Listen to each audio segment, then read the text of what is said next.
Buenos días, buenas tardes o buenas noches dependiendo de dónde te encuentres. Bienvenido a Bitcoin Simplified Podcast, el podcast en español donde te explicamos Bitcoin de una manera sencilla, amena y con ejemplos de la vida cotidiana.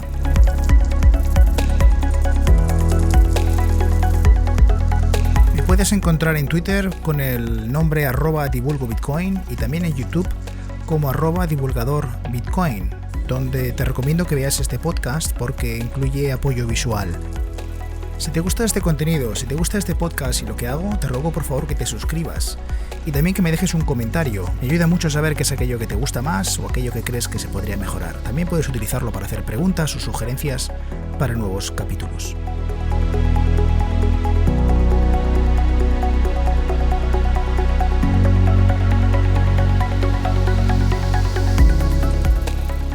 En este tercer capítulo vamos a trabajar la segunda parte de terminología Bitcoin, que ya empecé con el capítulo anterior, y vamos a trabajar conceptos como blockchain, direcciones, los diferentes tipos de ordenadores en la red de computación Bitcoin, qué es el mempool y qué es la Lightning Network.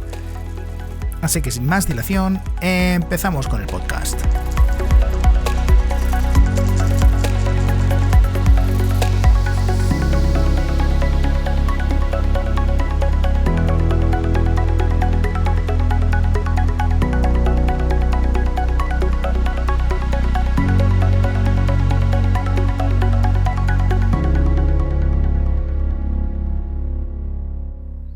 El primer término que quiero aclarar es el de blockchain o cadena de bloques. Si me voy a la Wikipedia y leo cuál es la definición que ellos dan, creo que no nos va a ayudar mucho. Vamos a verlo. Una cadena de bloques, conocida en inglés como blockchain, es una etiqueta que a través de una estructura de datos cuya información se agrupa en conjuntos, entre paréntesis bloques, a los que se le añaden metainformaciones relativas a otro bloque de la cadena anterior, en una línea temporal para hacer un seguimiento seguro a través de grandes cálculos criptográficos. Estoy seguro que si lees esta definición no te vas a enterar de nada. Es más, hasta yo tengo dificultades para enterarme de algo y yo ya sé lo que es la blockchain. Lo he tenido que estudiar. Entonces vamos a intentar explicarlo, como digo en el podcast, de una manera sencilla para que todo el mundo lo pueda entender. Básicamente el blockchain es un simple repositorio de datos, es un almacén de información, es una gran base de datos que tiene unas características determinadas. Que sí, se almacena en bloques, de la misma manera que la información que tú guardas en un cuaderno se almacena en páginas y cuando llegas al final de la página coges otra página. En la blockchain se utilizan bloques y cuando se llena un bloque se coge otro bloque o se utiliza otro bloque. Básicamente es el mismo concepto. De la misma manera que en un cuaderno las páginas se enlazan mediante una numeración simple, sabes que hay una página 3 porque ves que hay una página 4 y sabes que la 4 va detrás de la 3. En la blockchain se produce algo parecido, bastante más complejo, hay que decir, pero que permite saber que el bloque X va detrás del bloque Y y además también permite establecer que no ha habido alteraciones en el bloque anterior. Entonces, volvamos al principio. Blockchain es un repositorio de información, pero ¿qué información guarda Bitcoin en la blockchain? Bueno, pues guarda el histórico de todas las transacciones, guarda todas las direcciones, cuánto saldo, cuánto Bitcoin hay en cada una de esas direcciones y cuáles son las transacciones y en qué momento del tiempo se han producido entre dos direcciones determinadas. Sería así como un cuaderno de contabilidad, una enorme hoja Excel donde se apunta quién tiene cuánto y qué transacciones de valor se producen entre cada una de las personas que forman parte, pues de la comunidad o del entorno financiero que estemos tratando. Por tanto, no es más ni menos que eso. La particularidad que también tiene blockchain es que no existe un solo blockchain. Realmente esa información de la que estoy hablando está distribuida entre todos y cada uno de los nodos que forman parte de la red de Bitcoin. Cada uno de esos nodos tiene una copia independiente de ese cuaderno mayor de contabilidad. Son copias que tienen que ser en algún punto en el tiempo idénticas, pero son separadas e independientes. Entonces, lo que hace blockchain mediante su protocolo de consenso es establecer un mecanismo para que todas esas copias, a pesar de ser totalmente independientes, estén sincronizadas. Haya puntos en el tiempo en los que se sincronizan y se establece cuál es la copia válida. Para que te hagas una idea, como hemos dicho que la blockchain se forma a base de bloques, de la misma manera que un cuaderno tiene páginas. A día de hoy, en este momento, he mirado un explorador de bloques, hay 799.940 bloques. O sea, estamos muy cerca de alcanzar los 800.000 bloques en la blockchain. Entonces, como he explicado antes, un bloque va después del bloque anterior y así sucesivamente, pero en realidad se puede hacer el recorrido a la inversa. No se va hacia adelante, sino que podemos ir hacia detrás. Y si vamos hacia detrás, siempre encontraremos un bloque primigenio, un primer bloque. Ese bloque, que efectivamente existe, es el bloque Génesis o Genesis Block. Este bloque, que es el primero que hizo Satoshi, o es el primer bloque que creó Satoshi Nakamoto, cuando dio vida a blockchain. Como curiosidad te digo que tiene un texto escrito, que te lo digo en inglés y lo traduzco al español, que dice lo siguiente. The Times, 3rd January 2009. Chancellor on a brink of a second bailout for banks. ¿Qué quiere decir?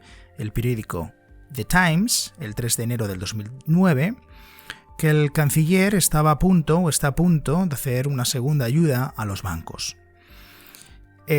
Este mensaje yo creo que es bastante revelador del espíritu de Satoshi cuando lanzó Bitcoin y de aquellas cosas que le preocupaban. Básicamente, bueno, pues es esta centralización y este control excesivo que hay por políticos y banqueros sobre nuestro dinero, el dinero de los ciudadanos, y cómo hace que los bancos se hagan, bueno, pues bastante ricos, ya lo sabemos, a base de sus gestiones y de los intereses que nos cobran, etcétera, etcétera, y que luego cuando ellos hacen desmanes y se ven en dificultades con el dinero público de todos los ciudadanos, los políticos les dan una ayuda, que es el bailout, y los rescatan. Y ese rescate no se traduce en ayuda a su vez para los ciudadanos. Entonces yo creo que es una declaración de intenciones muy clara de cuál fue la motivación para que Satoshi crease una red alternativa al sistema financiero actual. Entonces, cerramos lo que es blockchain. Un repositorio de datos, una gran base de datos que está replicada por cada uno de los nodos y que contiene todas y cada una de las transacciones que se producen en Bitcoin.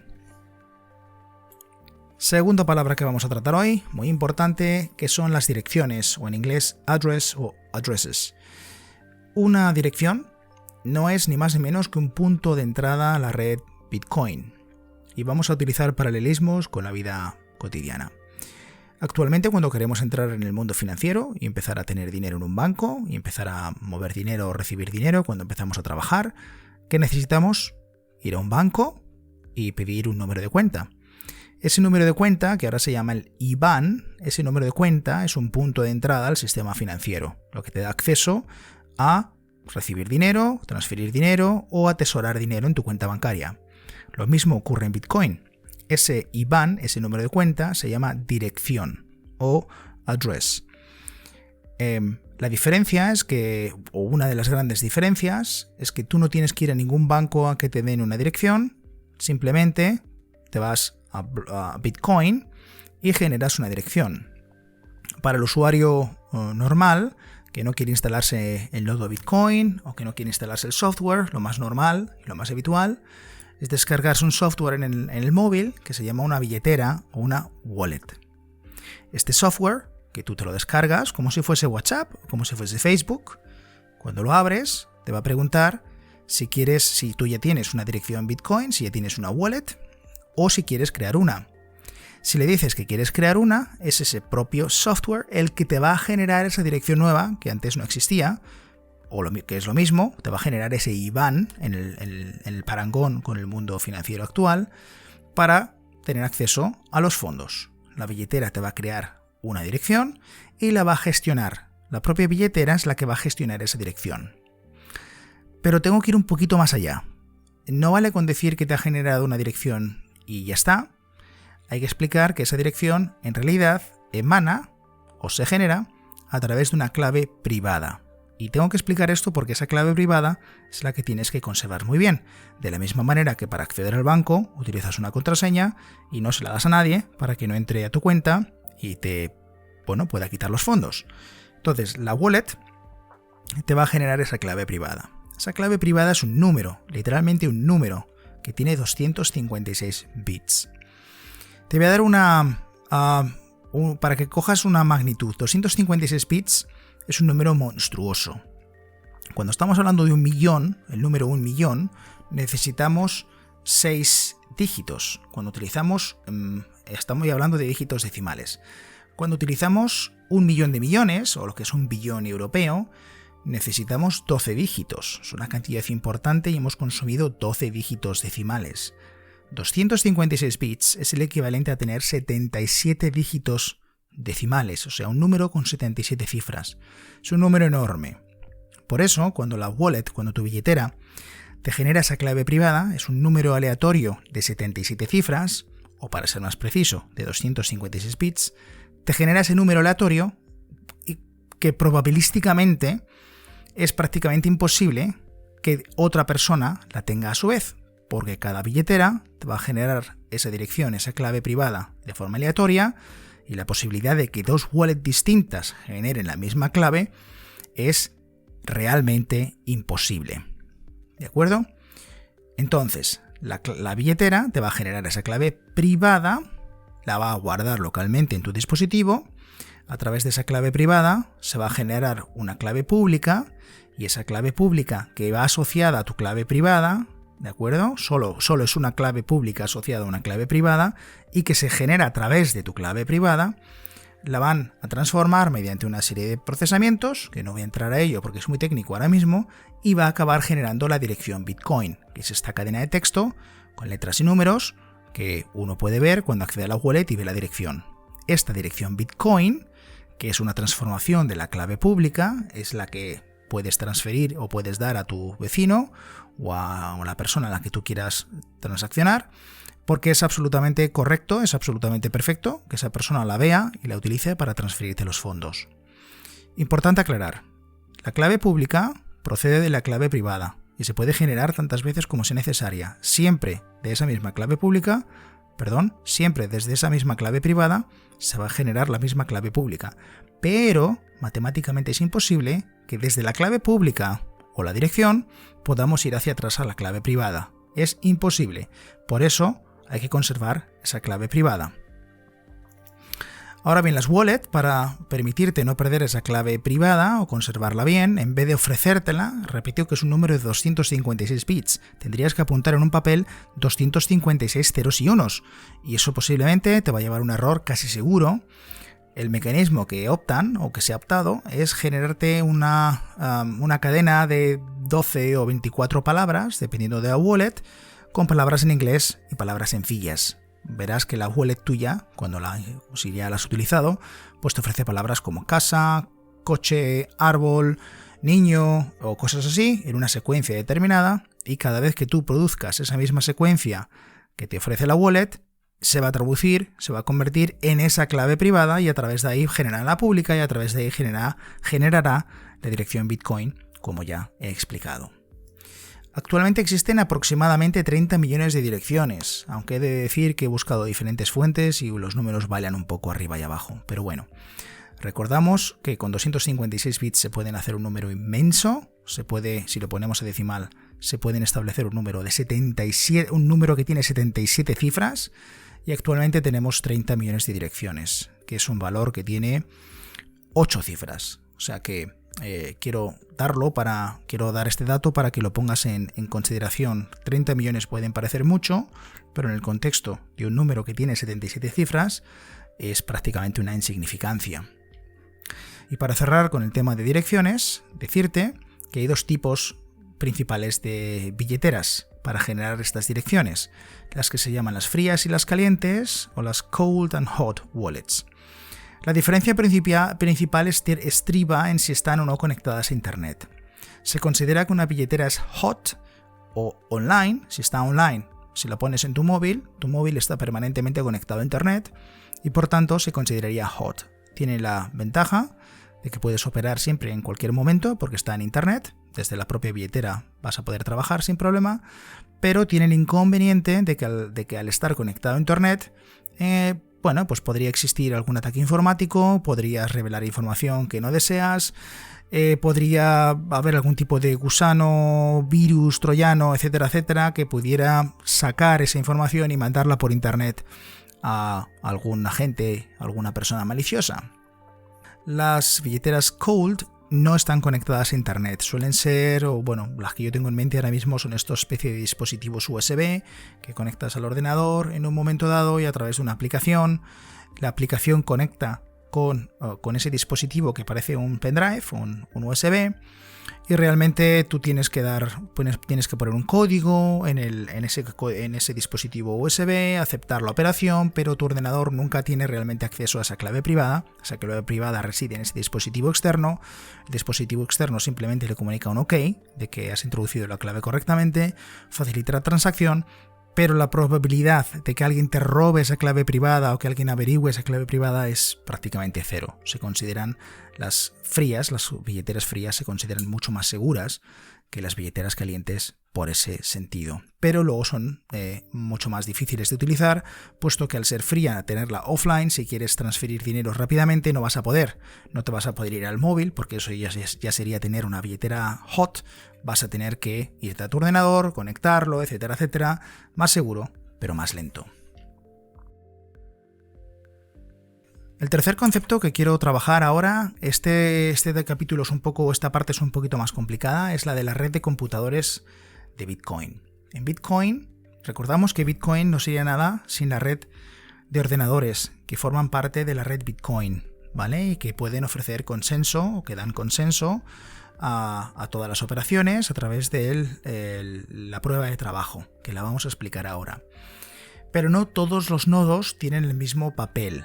¿De acuerdo? Hay, digamos, tres tipos de nodos.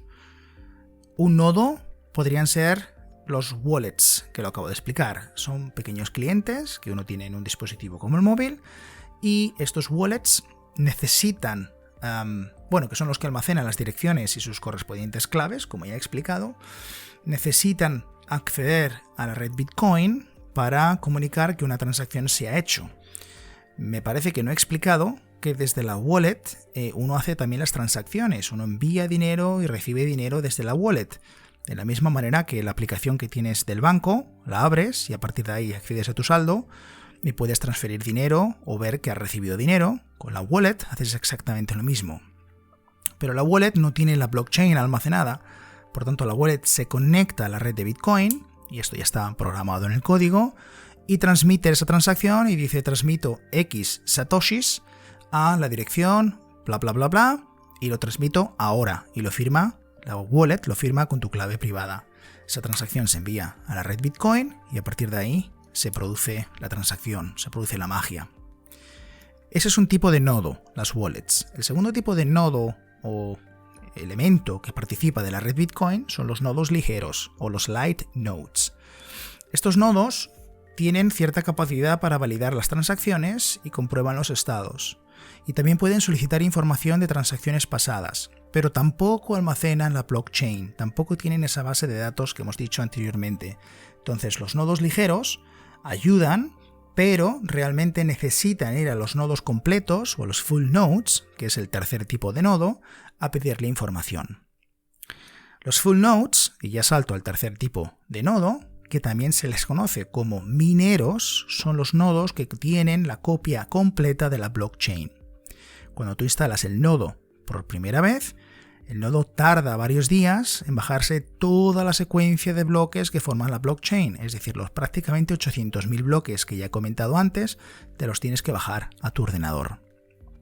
Cuando están bajados, y con esto no quiero decir que tú tengas que tener un full node, me refiero que si quieres ser minero, o el que quiera ser minero, lo tiene que instalar el software de Bitcoin, lo instala en función de minero, se tiene que bajar toda la blockchain, y a partir de ahí, unos días después de que lo ha bajado, ya tiene todo el histórico de transacciones y puede ayudar a pasar información a los nodos ligeros o a las wallets. Entonces, ¿qué hace un nodo minero? El nodo minero es el que hace el trabajo duro, ¿vale? Almacena toda esa blockchain, como he comentado antes, validan transacciones y bloques. Cuando otro minero quiere añadir un bloque a la blockchain, que esa es la función principal del minero, añadir bloques a la blockchain, los demás mineros comprueban que todas las transacciones son correctas, que el bloque es correcto, que no hay ningún tipo de fraude, que se cumplen las reglas de consenso, y si todo es así, dan el visto bueno y ese nuevo bloque se añade oficialmente a la blockchain. Por tanto, todos los nodos que participan de la red reciben ese bloque, lo añaden a su copia local de la blockchain y entonces a partir de ese momento la blockchain está sincronizada a través de todos los nodos. ¿Qué es minar un bloque realmente? Bueno, pues el proceso es un poco complicado. Todos los nodos mineros que participan de la red Bitcoin están tratando a la misma vez de ser los que se ganan el derecho de añadir el bloque. Es decir, las transacciones que se hacen a través de las wallets, como ya he dicho antes, se transmiten por todos los nodos. Esas transacciones llegan a los mineros las empaquetan en bloques, cada minero por su cuenta lo hace a su vez, por su propia cuenta, los empaquetan, todas esas transacciones las empaquetan en bloques y lo que hacen es tratar de sellar ese bloque de forma que ese bloque se añada a la blockchain. Y ese proceso de sellar ese bloque, que no es muy técnico, pero es para que se me entienda, consiste en adivinar un acertijo matemático. Ese acertijo matemático es complejo y no se puede resolver, no hay una fórmula para resolverlo. Es un prueba y error. Dice Andreas Antonopoulos, y me parece bastante buen ejemplo, que sería, para que los humanos lo entendamos claramente, sería como un enorme sudoku. Es como si muchas personas a la vez estamos tratando de resolver el sudoku, un sudoku muy grande, que es complicado de hacer, tenemos que ir probando una y otra vez las combinaciones diferentes que tenemos entre filas, columnas y cuadrados, y solo cuando lo hemos podido completar de forma adecuada, entonces pasamos ese bloque con el sudoku resuelto a los demás mineros. Los demás mineros que están tratando de resolver el sudoku al mismo tiempo paran, dicen, ups, alguien lo ha solucionado ya. Lo miran, comprueban que esa solución es correcta, y recordar que igual que pasa con el sudoku igual, hacer un sudoku es complicado, pero resolver el sudoku es bastante sencillo una vez que alguien te lo ha dado resuelto. Lo comprueban instantáneamente, consideran que el sudoku está bien resuelto, consideran que las transacciones dentro del bloque están correctas, que no ha habido fraude, que no ha habido ningún tipo de alteración, y entonces dan el visto bueno. Si ese bloque estuviera incorrecto, estuviera trucado o estuviera manipulado, los demás mineros, como tienen todo el histórico de transacciones, podrían decir esta persona o esta dirección no posee el dinero que dice que tiene para transferirle a esta otra dirección, o la dirección destino está mal formada, o qué sé yo, hay algún error de algún tipo, y entonces los demás mineros no levantarían el pulgar, sino que dirían que que ese bloque no es correcto. Entonces el bloque no sería aceptado por los demás bloques. Aquí está la magia. Son los mineros, los demás ordenadores, los que voluntariamente, pero siguiendo unas reglas preestablecidas, aceptan o no aceptan lo que ocurre en la blockchain. Entonces, ¿por qué una persona pone un nodo minero a funcionar? ¿Por qué una persona pone los recursos informáticos, su ordenador, a consumir energía para poder resolver ese sudoku, ese puzzle? Bueno, primero porque son personas que creen en Bitcoin y en lo que Bitcoin representa, pero sobre todo, y no seamos ingenuos, sobre todo porque se llevan una recompensa. La recompensa actual por minar un bloque satisfactoriamente, es decir, por resolver ese acertijo matemático, ese inmenso sudoku, es de 6,25 Bitcoin. A día de hoy un Bitcoin está un poquito por debajo de $30.000, si no me equivoco. O sea, llevarse 6 por 3, 18, llevarse $180.000 por haber ganado ese concurso, pues es una recompensa muy suculenta. Ahora bien, el coste de energía de estar resolviendo ese acertijo es importante.